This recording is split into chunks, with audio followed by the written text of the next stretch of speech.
মুরলির তারিখ ৬ October ২০২৪। Revise তারিখ ২৪ ফেব্রুয়ারি ২০০২। মুরলির শিরোনাম, বাবাকে প্রত্যক্ষ করার জন্য নিজের এবং অন্যদের বৃত্তিকে পজিটিভ বানাও। আজ বিশ্ব কল্যাণী বাপদাদা চতুর্দিকে নিজের বাচ্চাদের দেখে প্রফুল্লিত হচ্ছেন। প্রত্যেক বাচ্চার মনের উৎসাহ উদ্দীপনা দেখছেনও এবং শুনছেনও। সবার মনে লক্ষ্য একটাই, শীঘ্রাতিশীঘ্র বাবা সমান হওয়া। লক্ষ্যকে দেখে, সাহস দেখে, শ্রেষ্ঠ সংকল্প দেখে বাপদাদা খুশি। সেই সঙ্গে এটাও দেখছেন যে লক্ষ্য সবারই উঁচু হতে উঁচু, কিন্তু প্রত্যক্ষ রূপে লক্ষণ নম্বর ক্রমে রয়েছে। লক্ষ্য আর লক্ষণ সমান হওয়া অর্থাৎ বাবা সমান হওয়া। সেবার স্টেজে যে নিমিত্ত বাচ্চারা আছে তারা সদা একই সংকল্পে থাকে, বাবাকে কিভাবে প্রত্যক্ষ করাবো, কবে হবে। এরকম সংকল্প চলে তো না। বাবা পরে বাচ্চাদের জিজ্ঞাসা করেন, বাচ্চারা তোমরা সবাই সম্পূর্ণ স্বরূপে নিজেরা কবে প্রত্যক্ষ হবে। বাচ্চাদের জন্য বাবার কোশ্চেন হল সেই ডেটও ফিক্স করেছ নাকি সেই ডেট ফিক্স হওয়ার নয়। ডবল ফরেনার্স বলে যে কোনো প্রোগ্রামের ডেট 1 বছর আগেই ফিক্স করা হয়ে থাকে, এমন বলো তো না। তো বাবা বলেন, স্বয়ংকে প্রত্যক্ষ করানোর ডেট ফিক্স করেছ। অনেক মিটিং করেছ তো, তাই না? তোমরা করতেই থাকো। আজ অমুক মিটিং, কাল অমুক। এমনকি এখনও যারা মিটিং করো তারা তাদের অনেক সংখ্যায় এসেছ। মিটিংয়ের 3টে গ্রুপ এখানে আজও বসে আছে। এটা তো খুব ভালো, কিন্তু এই মিটিংয়ের ডেট কোনটা? যা ভাবছ সেটাই বল হোক, সেটাই কর্ম হোক। সংকল্প, বল আর কর্মে শ্রেষ্ঠ লক্ষ্য যেন প্রমাণ হয়। বাপদাদা দেখেন যে বিশ্বের সর্বকল্যাণের নিমিত্ত হওয়া এই বাচ্চারা সর্ব আত্মার কল্যাণকারী প্রত্যক্ষ রূপে স্টেজে কবে আসবে। প্রত্যেকে গুপ্ত পুরুষার্থে রয়েছে, নিষ্ঠার সাথে রয়েছে, এটাও বাপদাদা দেখেন। কিন্তু এই বিশেষ সংকল্পের দৃঢ় অনুরাগ কবে হবে? নিষ্ঠা তো আছে, কিন্তু নিরন্তর এই সংকল্প পূর্ণ হোক প্র্যাকটিক্যাল স্বরূপে। এখন সংকল্প আর প্রত্যক্ষ কর্মে ফারাক আছে। হতে তো হবেই আর করতেও হবে বাচ্চাদেরই। বাবা তো ব্যাকবোন আছেনই। তো বাপদাদা দেখছিলেন যে সর্বাপেক্ষা তীব্রগতির সেবা হল বৃত্তির দ্বারা ভাইব্রেশন ছড়ানো। বৃত্তি অনেক তীব্র, রকেটের থেকেও জোরালো। বৃত্তির দ্বারা বায়ুমণ্ডল পরিবর্তন করতে পারো তোমরা। তোমরা যেখানে চাও, যত আত্মার কাছে চাও বৃত্তির দ্বারা এখানে বসে বসেই পৌঁছাতে পারো। বৃত্তির দ্বারা দৃষ্টি আর সৃষ্টি পরিবর্তন করতে পারো। কিন্তু একটা বিষয়, বৃত্তির দ্বারা সেবাতে বাধা পড়ছে, বৃত্তির দ্বারা ভাইব্রেশন ছড়িয়ে পড়ে। তোমাদের জড়চিত্র এখনো লাস্ট জন্ম পর্যন্ত ভাইব্রেশন দ্বারা সেবা করছে তো না। দেখেছ তো, তাই না? মন্দির দেখেছ না? ডবল ফরেনার্স মন্দির দেখেছ? দেখে না থাকলে দেখে নিও, কেননা তোমাদেরই মন্দির তো না। কুমারীরা তোমাদের মন্দির, নাকি ইন্ডিয়ার যারা তাদের মন্দির? সবার মন্দির। আচ্ছা, অভিনন্দন। মন্দিরের সকল মূর্তি প্রত্যক্ষ রূপে ভাইব্রেশনের দ্বারা সেবা করছে, অর্থাৎ তোমরা আত্মারা মন্দিরের মূর্তিরূপে সেবা করছ। কত ভক্ত ভাইব্রেশনের দ্বারা নিজের সর্ব ইচ্ছা পূর্ণ করছে। তো হে চৈতন্য মূর্তি, এখন তোমাদের শুভ ভাবনার বৃত্তি, শুভ কামনার বৃত্তির দ্বারা বায়ুমণ্ডলে ভাইব্রেশন ছড়িয়ে দাও। কিন্তু বলা ভালো লাগে না, তবু কিন্তু বলতে হয়। পাণ্ডব, কিন্তু শব্দ ভালো লাগে। ভালো লাগে না। কিন্তু আছে, নাকি সমাপ্ত হয়ে গেছে? এর জন্য সহজ বিধি হল প্রত্যেকে নিজের ভিতরে চেক করো। 1 সেকেন্ডে চেক করতে পারো। এই মুহূর্তে করো। বাবা তোমাদের সেকেন্ড সময় দেবেন কি বলতেই সেকেন্ড সময় পেয়ে গেছ। এখন নিজের ভিতরে চেক করো, আমার বৃত্তিতে কোনো আত্মার প্রতিও কোনো নেগেটিভ ভাইব্রেশন আছে কিনা। যদি বিশ্বের বায়ুমণ্ডল পরিবর্তন করতে হয়, কিন্তু নিজের মনের মধ্যে কোনো এক আত্মার প্রতিও যদি ব্যর্থ ভাইব্রেশন বা ভাইব্রেশনও যদি বাস্তবিক হয়, তবে তা পরিবর্তন করতে পারবে না। বাধা পড়তে থাকবে, সময় লেগে যাবে, বায়ুমণ্ডলে পাওয়ার আসবে না। কিছু বাচ্চা বলে, ও এইরকমই তো না, এইরকমই।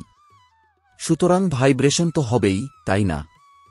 বাবাকেও জ্ঞান দেয়, বাবা আপনি জানেন না, ওই আত্মা এইরকমই। কিন্তু বাবা জিজ্ঞাসা করেন, সে খারাপ, সে রং হওয়া উচিত নয়, কিন্তু খারাপকে যে নিজের বৃত্তিতে রাখো, এটা কি বাবা অনুমতি দিয়েছেন? যারা মনে করো এটাতে বাবার অনুমতি নেই তারা এক হাত তোলো। টিভিতে দেখাও। দাদিকে তুমি দেখছো তো না? আচ্ছা। মনে রেখো হাত তুলেছিল। ডবল ফরেনার্স হাত তুলেছে। বাপদাদার ভিতে তো আসছে। যতক্ষণ পর্যন্ত ব্রাহ্মণ আত্মার নিজের বৃত্তিতে কোনো আত্মার প্রতি ভাইব্রেশন নেগেটিভ হবে, তাহলে বিশ্ব কল্যাণের জন্য বৃত্তির দ্বারা বায়ুমণ্ডলে ভাইব্রেশন ছড়াতে পারবে না। এটা নিশ্চিত, তা জেনে নাও। যতই সেবা করো, প্রতিদিন 8টা ভাষণ করো, যোগ শিবির করাও, অনেক প্রকারের কোর্স করাও, কিন্তু কারো প্রতি নিজের বৃত্তিতে কোনো পুরানো নেগেটিভ ভাইব্রেশন রেখো না। আচ্ছা, সে খারাপ, অনেক ভুল করে, অনেককে দুঃখ দেয়, তবুও কি তোমরা তাকে দুঃখ দেওয়ার উত্তরদায়ী হওয়ার পরিবর্তে সাহায্যকারী হতে পারো না? দুঃখে সাহায্য করতে হবে না, তাকে পরিবর্তন করতে সাহায্যকারী হও। যদি এমন কোনো আত্মা আছে যে তুমি মনে করছো সে বদলানোর নয়, তো ঠিক আছে, তোমার জাজমেন্ট অনুযায়ী সে বদলাবে না, কিন্তু নম্বর ক্রম আছে তো না? তাহলে তুমি কেন ভাবছো এ তো বদলানোর নয়? তোমরা কেন জাজমেন্ট দাও? বাবা তো আছেন, তিনিই জজ তো না? তোমরা সবাই পরস্পরের জজ হয়ে গেছ। বাবাও তো দেখছেন, এ এরকম, তো এ এরকম, এবং এ এইরকম। ব্রহ্মা বাবাকে তোমরা দেখেছ বারবার ভুল করা, যেমন আত্মারাই থাক, কিন্তু বাপদাদা, বিশেষভাবে সাকার রূপে ব্রহ্মা বাবা, সব বাচ্চার প্রতি স্মরণের স্নেহসুমন দেওয়ার সময় সব বাচ্চাকে মিষ্টি মিষ্টি বলছেন। 2-4 বাচ্চাকে কটু আর বাকিদের মিষ্টি এমন কি বলেছেন?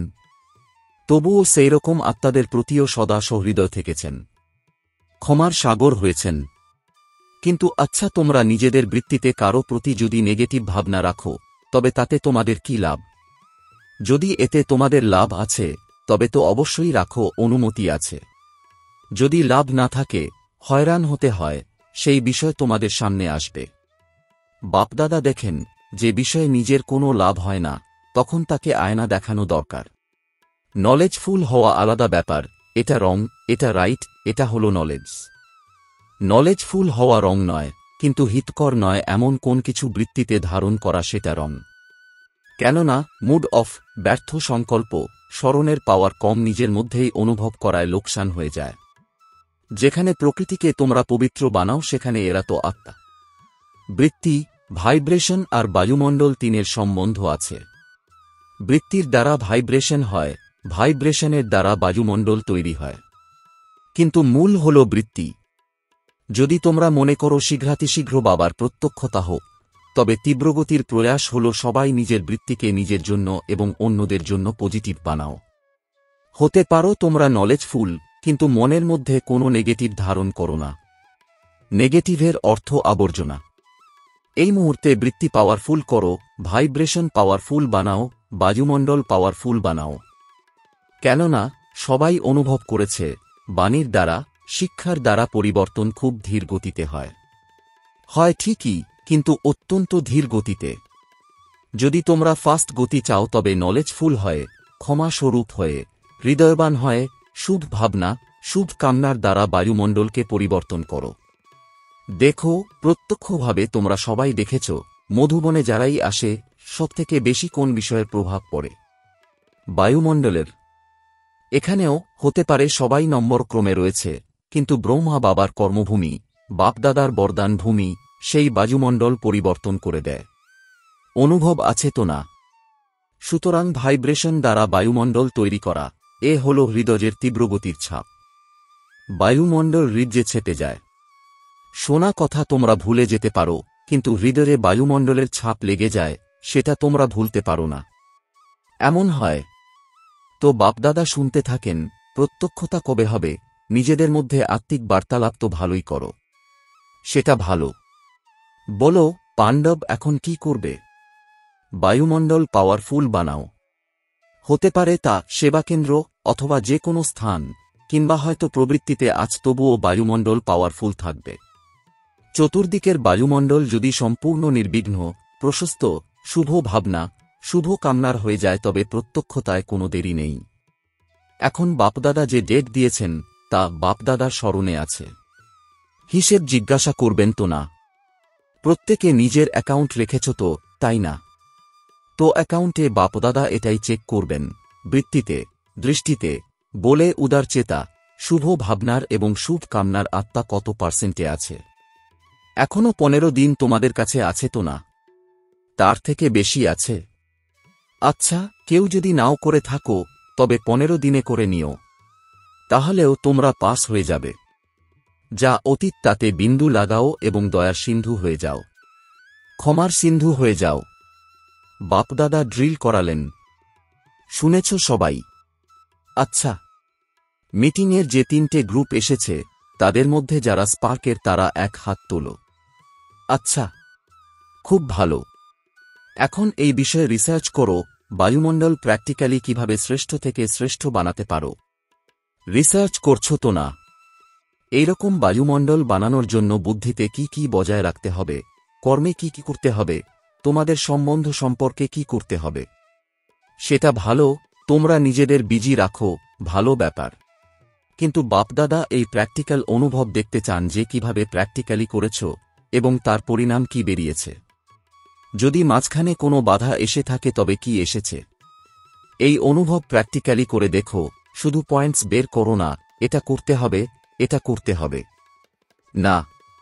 করো, তোমরা অনুভব করো, এক্সাম্পল হয়ে দেখাও, আর সেই এক্সাম্পল অন্যদেরও সহযোগ দেবে। ঠিক আছে তো না? ইনি অর্থাৎ রমেশ ভাই নিমিত্ত, তাই না? এটা ভালো। এখনো 15 দিন পরে আছে, লাস্ট হয়নি এখনো। এখন দীর্ঘ সময় চলে গেছে, কিন্তু কিছু বাকি আছে। তো স্পার্ক গ্রুপ এভাবে প্র্যাকটিক্যালি করে দেখ আর অন্যদেরও দেখাও। ঠিক আছে? করতে পারবে? হতে পারে? আচ্ছা, ঠিক আছে, খুব ভালো। আচ্ছা, দ্বিতীয় মিটিং হল ট্রান্সপোর্টের। যারা ট্রান্সপোর্টের তারা তো সবাইকে সুখ দেবে। যারা ট্রান্সপোর্টের হাত তোলো। আচ্ছা, বোনেরাও আছে, বোনেদের ছাড়া তো গতি নেই। তাহলে ট্রান্সপোর্টের তোমরা কি করবে? শুধু যাত্রা অর্থাৎ ভ্রমণ করাবে। ট্রান্সপোর্টের তোমরা এমনভাবে নিজেদের মধ্যে প্রোগ্রাম বানাও যে কোনো ধরনের আত্মাকে ন্যূনতম সময়ে দুঃখের দুনিয়া থেকে পার করে অল্প সময়ের জন্য হলেও শান্তির যাত্রা করাতে পারো। ঠিক আছে, হতে পারে তাদের পরমধাম পর্যন্ত পৌঁছানো কঠিন, কিন্তু দুঃখের দুনিয়ার শান্তির যাত্রা তো করাতে পারবে। সেই জন্য তোমরা অনেক প্ল্যান বানাও। 4 ধরনের যাত্রার সবাইকে তোমরা বাপদাদার সন্দেশ তো পৌঁছে দিচ্ছ, পৌঁছেই দেবে। কারণ কোনো বর্গের কেউ যেন বাকি না থেকে যায়।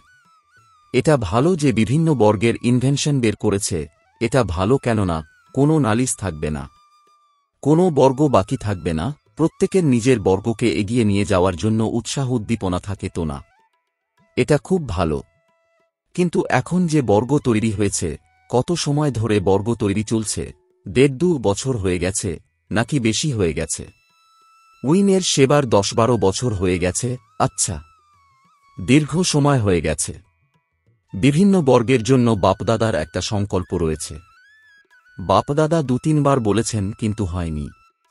প্রতিটি বর্গ যত সময় ধরে যে সেবাই করেছে, এক এক বর্গের সেই বিশেষ সার্ভিসেবল হতে পারে, তারা সহযোগী অথবা হাফ যোগী, কখনো কখনো আসে, রেগুলার নয়। এইরকম প্রতিটি বর্গ থেকে ন্যূনতম এমন কোনো 5 আত্মা সব বর্গের সামনে আসা দরকার। মধুবনে তারা সবাই যেন দেখে যে প্রত্যেক বর্গ 10-12 না হলেও অন্তত 5 আত্মা পাক্কা নিয়ে আসে, যারা ভালো সহযোগী, সেবার নিমিত্ত হতে পারে। এমন 5 আত্মা তো বেরোতেই পারে, নাকি না?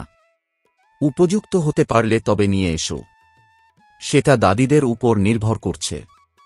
বাপদাদার প্রোগ্রামে নিয়ে আসব তো তাদেরকে বাপদাদার সাথে মিলনের যোগ্য হতে হবে। 5 আত্মা তো বেরোতেই পারে। বাপদাদা বেশির জন্য বলেন না, শুধু 5 মাত্র। তো সেটা দাদিরা যাচাই অর্থাৎ পাশ করবেন। ইঞ্জিনিয়ারদের তো কাজই হল প্ল্যান বানানো। তো তীব্র পুরুষার্থের প্ল্যান বানিয়েছ নাকি শুধু সেবার জন্য বানিয়েছ? ইঞ্জিনিয়ারদের প্রতি মাসে তীব্র পুরুষার্থের কোনো নতুন নতুন প্ল্যান বানানো উচিত। যুক্তি দেওয়া চাই, পরে ফাইনাল তো দাদিরা করবে। দাদিরা তোমাদের সাথী, কিন্তু ইঞ্জিনিয়ার্স আর সায়েন্স বিজ্ঞানীদের এমন কোনো প্ল্যান বানানো উচিত যাতে তাড়াতাড়ি নতুন দুনিয়া এসে যায়। শুধু এই মিটিং করতেই থাকবে, প্ল্যান বানাতেই থাকবে, কত সময় পর্যন্ত? তীব্রগতির কোনো প্ল্যান বানাও, কারণ তোমাদের বর্গের লক্ষ্য তো এটাই যে এমনভাবে প্ল্যান হবে যাতে নিজের রাজ্য তাড়াতাড়ি আসে। সুতরাং এরকম প্ল্যানও বানাও, আর অল্প সময়ে সেবাতেও বেশি সফলতা প্রত্যক্ষ রূপে দেখা যাবে সেরকম প্ল্যানও বানাও। এমন প্ল্যান বানাবে তো, তাই না? লাস্ট টার্নে বাবা সব রিপোর্ট শুনবেন, প্রত্যেক বর্গের সফলতা তীব্র বানানোর কি প্ল্যান বানিয়েছ।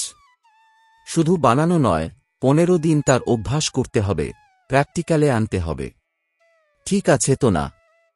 এখন প্র্যাকটিক্যালি হতে হবে তো, তাই না? তোমরা সবাই একে অপরকে বলে থাকো, বাপদাদা তো সবার আত্মিক বার্তালাপ শুনতে থাকেন। সবাই বলে প্রত্যক্ষ হোক, প্রত্যক্ষ হোক। কিন্তু প্রথমে তোমরা তো প্রত্যক্ষ হয়ে যাও। বাবা তো তোমাদের দ্বারাই প্রত্যক্ষ হবেন, তাই না? আচ্ছা, এখন এই মুহূর্তে নিজের বৃত্তিকে একাগ্র করতে পারো। কোথাও যেন বৃত্তি অস্থিরতায় না আসে। অনড়, একাগ্র, শক্তিশালী থাকবে। বাপদাদা ড্রিল করালেন। আচ্ছা, চতুর্দিকের সকল সর্ভিসেবল বাচ্চাদেরকে সদা নিজের শ্রেষ্ঠ ভাইব্রেশনের দ্বারা যারা সেবা করে, তীব্রগতির পুরুষার্থ করে, এমন বাচ্চাদের যারা সদা ক্ষমার মাস্টার সাগর, সদা শুভ ভাবনা, শুভ কামনার দ্বারা অত্যন্ত হীনবল আত্মাদেরও শক্তিশালী বানায়, এমন মাস্টার সর্বশক্তিমান বাচ্চাদেরকে বাপদাদার অনেক অনেক স্মরণের স্নেহসুমন আর নমস্কার। বরদান, সময় অনুসারে সকল কার্যে সফল হওয়া জ্ঞানী যোগী তু আত্মা ভব। এর বিস্তার, জ্ঞানের অর্থ হল বোধ। বিচক্ষণ তাকেই বলা যায় যে সময় অনুসারে বিচক্ষণতার সাথে কার্য করতে করতে সফলতা প্রাপ্ত করে। বিচক্ষণতার লক্ষণ হল সে কখনো বঞ্চিত হয় না। আর যোগীর লক্ষণ হল ক্লিন এবং ক্লিয়ার বুদ্ধি। যার ক্লিন এবং ক্লিয়ার বুদ্ধি রয়েছে, সে কখনো বলবে না যে জানি না এটা কিভাবে হয়ে গেল। এই ধরনের শব্দ জ্ঞানী এবং যোগী আত্মারা কখনো বলতে পারে না। তারা তাদের সকল কর্মে জ্ঞান আর যোগকে প্রয়োগ করে। স্লোগান অনডটল সেই থাকতে পারে যে নিজের আদি অনাদি সংস্কার ও স্বভাবকে স্মৃতিতে বজায় রাখে। ওম শান্তি।